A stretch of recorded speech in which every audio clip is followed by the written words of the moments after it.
দুর্নীতির মাধ্যমে সম্পদের পাহাড় গড়েছেন আত্মগোপনে থাকা সাবেক মন্ত্রী ডক্টর মোহাম্মদ হাসান মাহমুদ।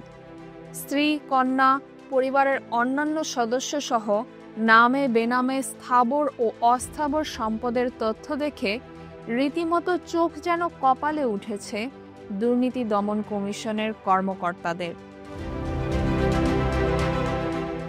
বাসুসের হাতে আসা ব্যাংক হিসাব তথ্যে দেখা যায়, হাসান মাহমুদ, তার স্ত্রী নুরান ফাতেমা, মেয়ে নাফিসা জুমায়না মাহমুদ ও তাদের নামীয় ব্যবসা প্রতিষ্ঠানগুলোর নামে ৭০টি ব্যাংক হিসাব পাওয়া গেছে। সেই অ্যাকাউন্টগুলো থেকে প্রায় ৭৫০ কোটি টাকার সন্দেহজনক লেনদেন রয়েছে। এই ব্যাংক হিসাবগুলোতে বর্তমানে স্থিতি আছে ২৩,৬০,৭৪,২০২ টাকা।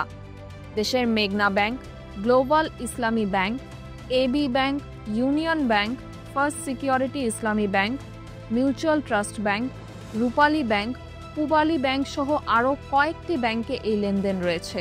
যেসব ব্যাংকে হিসাবগুলো পাওয়া গেছে সেগুলোর মধ্যে গ্লোবাল ইসলামী ব্যাংকে ১৬টি, মেঘনা ব্যাংকে ১৭টি, এবি ব্যাংকে ৯টি, মিউচুয়াল ট্রাস্ট ব্যাংকে ২টি, ফার্স্ট সিকিউরিটি ইসলামী ব্যাংকে ১৮টি, জনতা ব্যাংকে ১টি, ইউনিয়ন ব্যাংকে ৪টি এবং পূবালী ব্যাংকে ১টি অ্যাকাউন্ট।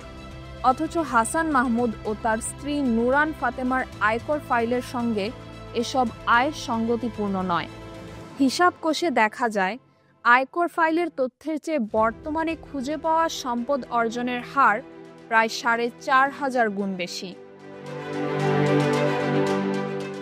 হাসান মাহমুদের স্ত্রী, কন্যা ছাড়াও তার ২ ভাই এরশাদ মাহমুদ এবং খালেদ মাহমুদের নামেও বিপুল স্থাবর অস্থাবর সম্পদ গড়েছেন। তাদের মাধ্যমে বিদেশে টাকা পাচার, চট্টগ্রামের রাঙ্গুনিয়ায় জমি দখল, বন বিভাগের পাহাড় দখল, বাংলো বাড়ি ও বাগান বাড়ি নির্মাণ, পুকুর কেটে মৎস্য চাষ, চট্টগ্রাম ও ঢাকায় অট্টালিকা ভবন ও ফ্ল্যাটের মালিকানা, আবুধাবির আজমান এলাকার বিশাল জায়গা নিয়ে রিসর্ট তৈরির মতো বিভিন্ন অভিযোগ জমা হচ্ছে। তাহমিনা রহমান, হাফসা, ঢাকা ওয়েস্ট।